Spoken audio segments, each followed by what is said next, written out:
కొడుకులిరువురు కలిసి వెళ్ళిరి. ఈసాకు నా తండ్రి అని పిలిచెను. అబ్రహాము ఏమి నాయనా అని అడిగెను. ఈసాకు నిప్పు కట్టెలున్నవి కదా, మరి దహన బలికి కావలసిన గొర్రెపిల్ల ఏది అని అడిగెను. దానికి అబ్రహాము, నాయనా, దహన బలికి కావలసిన గొర్రెపిల్లను దేవుడే సమకూర్చెను అనెను. అట్లు వారిద్దరు కలిసి వెళ్ళి దేవుడు చెప్పిన చోటు చేరిరి. అక్కడ అబ్రహాము బలివేదిక నిర్మించి కట్టెలు పేర్చెను. కుమారుడు ఈసాకును బంధించి బలివేదిక మీద పేర్చిన కట్టెల పైన ఉంచెను. అంతటా అతడు చేయి చాచి కుమారుని చంపుటకు కత్తిని తీసెను. కానీ ఆకాశము నుండి దేవదూత అబ్రహాము అబ్రహాము అని పిలిచెను. అబ్రహాము చిత్తము ప్రభు అనెను. దేవదూత, చిన్నవాని మీద చేయి వేయకము, అతన్ని ఏమీ చేయకము. నీవు నీ ఏకైక పుత్రుని నాకు సమర్పించుటకు వెనుకంజ వేయలేదు. కావున నీవు దైవభీతి కలవాడువని నేను తెలుసుకొంటిని అనెను. అప్పుడు అబ్రహాము తల ఎత్తి చూసెను. అతనికి దగ్గరగా పొదలలో కొమ్మలు చిక్కుకొన్న పొట్టేలు కనపడెను. అతడు వెళ్ళి పొట్టేలను తీసుకొని వచ్చెను. కుమారునికి బదులుగా దానిని దహన బలిగా సమర్పించెను. అబ్రహాము ఆ ప్రదేశముకు యావే ఈరే అనగా దేవుడు సమకూర్చును అని పేరు పెట్టెను. కావుననే ఈనాడు కూడా కొండ మీద దేవుడు సమకూర్చును అను లోకోక్తి వాడుకలో ఉన్నది. ఆకాశము నుండి దేవదూత మరల రెండవసారి అబ్రహామును పిలిచి, నా తోడు అని ఒట్టు పెట్టుకొని చెప్పుచున్నాను, నీవు నీ ఏకైక కుమారుని సమర్పించుటకు వెనుకంజ వేయక ఇంత గొప్ప పనిని చేసితివి. నిన్నెక్కువగా దీవింతును. ఆకాశమునందు నక్షత్రముల వలె, సముద్ర తీరమునందు ఇసుకరేణువుల వలె లెక్క కందనంతగా నీ సంతతిని విస్తరిల్లజేయుదును. నీ సంతతి వారు శత్రు నగరములను వశము చేసుకొందురు. భూమండల మందలి సకల జాతుల వారు నీ సంతతి ద్వారా దీవెనలను పొందుదురు. నీవు నాకు విధేయుడైతవి కావున తప్పక ఇట్లు జరిగెను అనెను. ఇది ఏలిన వారి వాకు. సర్వేశ్వరునికి వందనములు.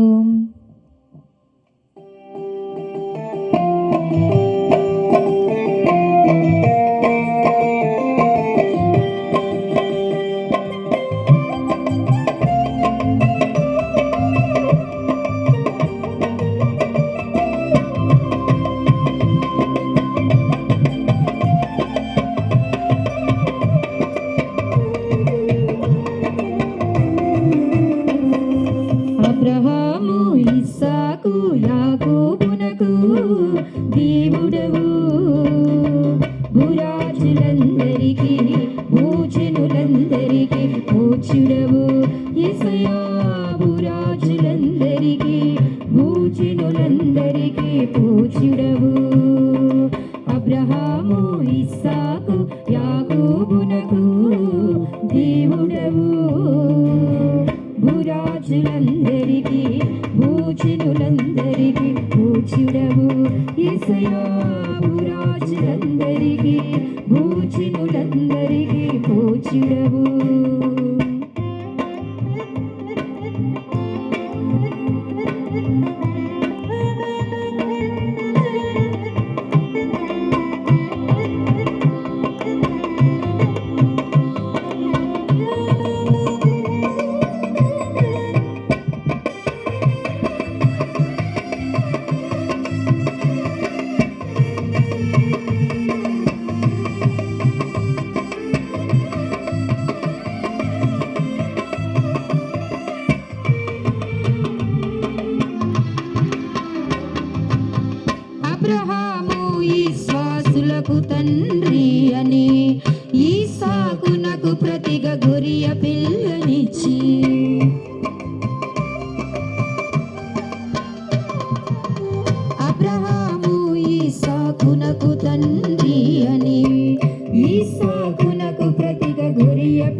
యాకోబును ఇశ్రాయేలుని దీవించి ఈ పాపిని నీవు విడువక ప్రేమించి నా మంచి యేసయ్యా నీవున్న చాలయ్యా నీ చేతి నీడలో జీవించునయ్యా నా మంచి యేసయ్యా నీవున్న చాలయ్యా నీ చేతి నీడలో జీవించునయ్యా అబ్రహాము ఇస్సాకు యాకోబునకు దేవుడవు భూరాజులందరికీ భూజనులందరికీ పూజ్యుడవు యేసయ్యా భూరాజులందరికీ భూజనులందరికీ పూజ్యుడవు. ప్రార్థించుదము. ఓ సర్వేశ్వర, నీ విశ్వాసుల పరలోకపు తండ్రి, నీవు నీ సేవకుడకు అబ్రహామును సమస్త జనులకు తండ్రిగా చేతునని వాగ్దానం చేసేదివి. అటులనే పాస్కా పవిత్ర కార్యముల ద్వారా నీవిచ్చిన వాగ్దానం నెరవేర్చితివి. అటులనే నీవు అనుగ్రహపూరితముగా ప్రపంచ ప్రజలకు ప్రసాదించు దత్తపుత్రత్వ వరమును యోగ్యముగా స్వీకరించు భాగ్యమును మాకు దయచేయము. ఈ లోకములో నీ దత్తపుత్రి పుత్రుల సంఖ్యను పెంచుము. మా ప్రభువైన క్రీస్తు ద్వారా ఈ మనవి చేయుచున్నాము.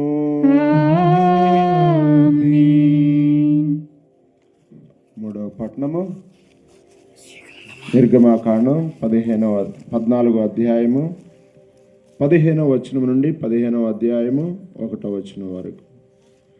ఇజ్రాయేలీలు అద్భుతంగా ఎర్ర సముద్రాన్ని దాటిన వృత్తాంతమును మనం ఇప్పుడు ఆలకిస్తాం. ఇది విశ్వాసులకు విజయాన్ని, అవిశ్వాసులకు అపజయాన్ని ప్రకటిస్తుంది. అది ఎట్లనగా, భక్తిహీనుడైన ఫరోను దేవుడు సముద్ర జలాలలో ముంచి నాశనం చేశారు. ఆ జలాల్లోనే తన సొంత ప్రజలైన ఇజ్రాయేలును నడిపించి విమోచించారు. అదే రీతిగా దేవుని బద్ధ శత్రువు అయిన సాతాను క్రీస్తు తన రక్త జలాల్లో నాశనం చేశాడు. ఆ రక్త జలాలతోనే విజయవంతముగా మానవ రక్షణ సాధించాడు. ప్రతి క్రైస్తవుని విషయం కూడా ఇంతే. క్రీస్తుని రక్షణ బాప్తిస్మ జలాలలో భక్తి విశ్వాసాలతో మునిగే వారికి రక్షణ లభిస్తుంది. దైవ విరోధ శక్తులకు నాశనం చేకూరుతుంది.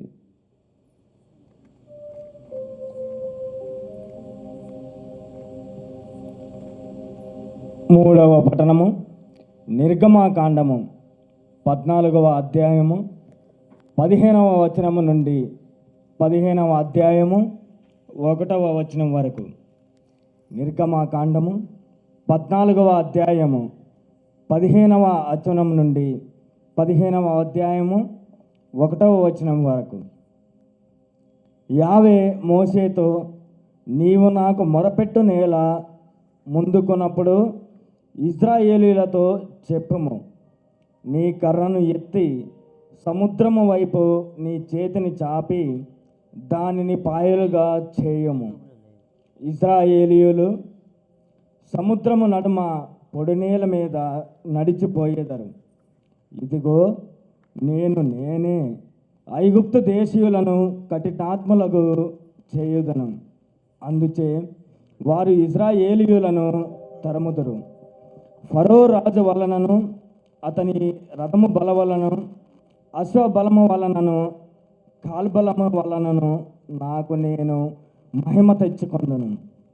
ఫరో రాజు వలనను అతని రథము వలనను, అశ్వముల వలనను, సైన్యము వలనను నేను మహిమ తెచ్చుకొని అప్పుడే ఐగుప్తు దేశీయులను నన్ను ప్రభువుగా గుర్తించరు అని చెప్పాను.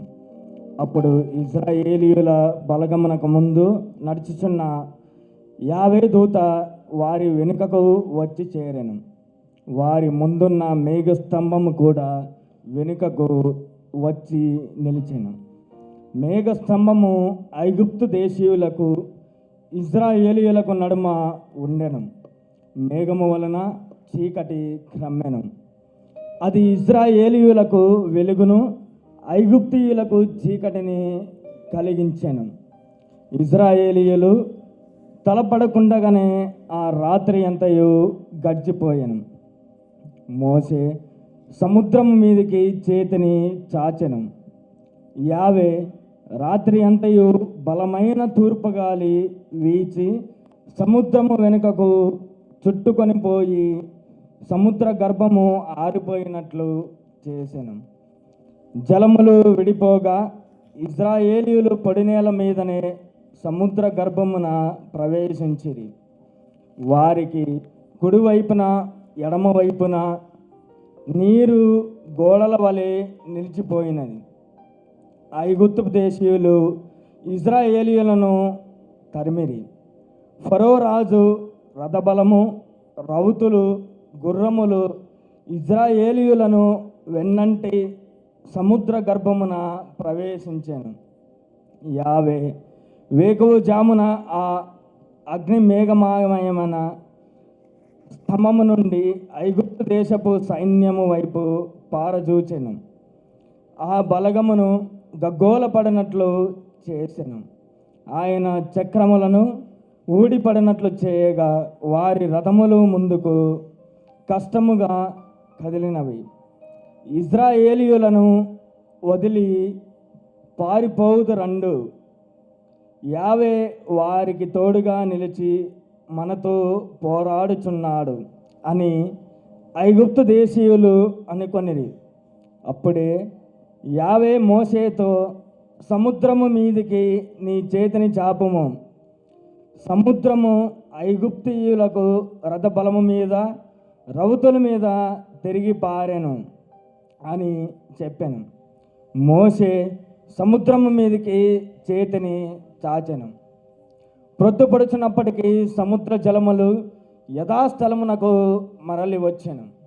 దానిని చూసి ఐగుప్తు దేశీయులు పారిపోదొచ్చిరి. యావే ఐగుప్తు దేశీయులను సముద్ర మధ్యమున పడద్రోసెను.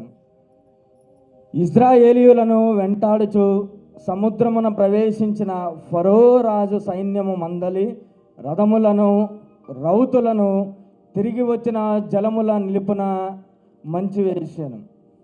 ఫరో సైన్యములు ఒక పొరుగు కూడా బ్రతకలేదు. కానీ ఇశ్రాయేలీయులు మాత్రము సముద్రములో పొడి నేల మీద ముందుకు సాగిపోయిరి. వారికి కుడివైపున ఎడమవైపున నీరు గోడల వలె నిలిచినది. ఆనాడు యావే ఐగుప్తు దేశీయుల బారిన పడకుండా ఇశ్రాయేలీయులను కాపాడెను. ఇశ్రాయేలీయులు సముద్ర తీరము మీద ఐగుప్తు దేశీయుల శవములను చూచిరి.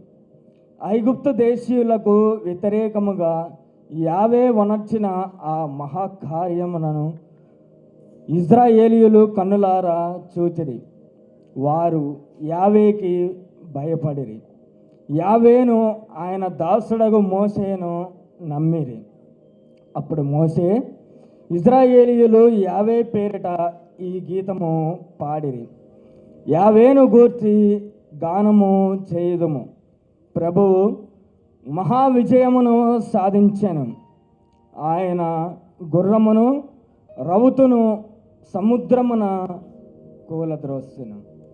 ఇది ప్రభుని వాక్కు. సర్వేశ్వరునికి వందనములు. నేర్పుమయా నజరియా మాకు ప్రార్థన నేర్పుమయా.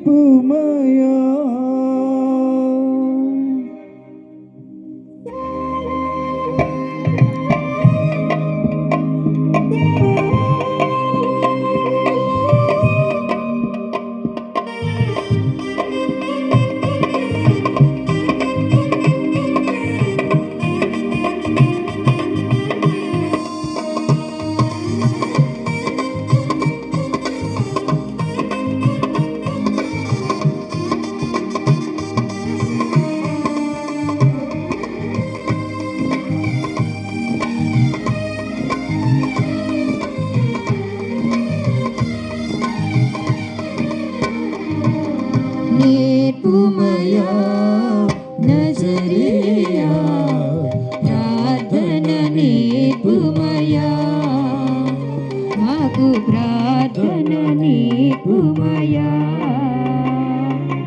నేర్పుమయా నజరేయా ప్రార్థన నేర్పుమయా మాకు ప్రార్థన నేర్పుమయా నీ సన్నిధి ఆలంబనై నడువగ నేర్పుమయా నీ సన్నిధి ఆలంబనై నడువగ నేర్పుమయా నేర్పుమయా నజరేయా ప్రార్థన నేర్పుమయా మాకు ప్రార్థన నేర్పుమయా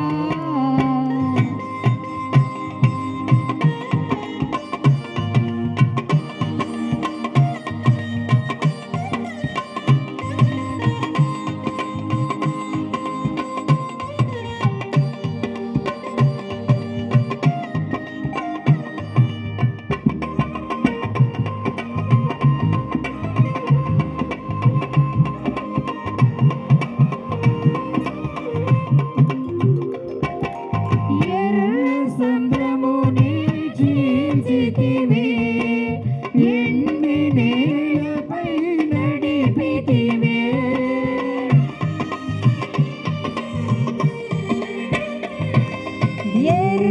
సంద్రముని జీవితివే ఎండి నేలపై నడిపితివే మధురమైన నీ ఆజ్ఞలను మధురమైన పది ఆజ్ఞలను మరువక నిత్యము జీవింప మరువక నిత్యము జీవింప నేర్పుమయా నజరేయా ప్రార్థన నేర్పుమయా మాకు ప్రార్థన నేర్పుమయా ప్రార్థించుదము. ఓ సర్వేశ్వర, నీ పూర్వము చేసిన అద్భుత కార్యములు ఇప్పుడు మా మధ్య కూడా జరుగుట మేము గాంచున్నాము. నీ బాహుబలమును ప్రదర్శించే ఐగుప్తుల హింసల నుండి ఇజ్రాయేలు ప్రజలను రక్షించితివి. నేడు కూడా నూతన జన్మనోత్సుకు జలముల ద్వారా ప్రజలను రక్షించునే ఉన్నావు. ఈ విధముగా సకల జాతి జనుని అనుగ్రహ సహాయముతో అబ్రహాము సంతతి వారై నీవు ఎన్నుకొనిన ఇజ్రాయేలు ప్రజల వారసత్వ వరమును సంపూర్ణముగా పొందగలుగుదురుగాక. మా ప్రభు అయిన క్రీస్తు వారి మనవి చేయుచున్నాము. ఆమేన్. 4వ పట్టణం.